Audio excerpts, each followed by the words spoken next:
33 বছরের অপেক্ষার অবসান। অবশেষে জাতীয় পুরস্কার পেলেন শাহরুখ খান।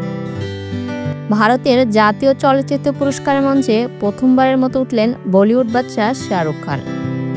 2023 সালে ব্লকবাস্টার জওয়ান ছবির মধ্যে যুগ্ম সেরা অভিনেতা হিসেবে পুরস্কারটি পেয়েছেন তিনি।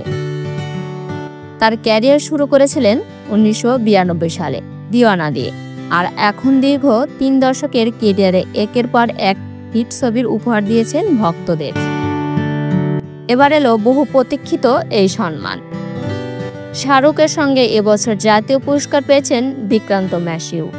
2023 সালে পাঠান, জওয়ান ও ড্যাঙ্কি এই 3 ছবিতেই বাজিমাত করেছেন কিং খান।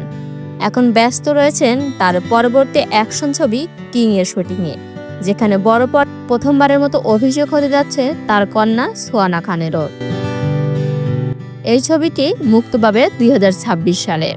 আপনারা দেখছেন বিনোদন সংবাদ, সঙ্গে আছে আমি আয়েশা সিদ্দিকা, ডিবিজি নিউজ বিডি।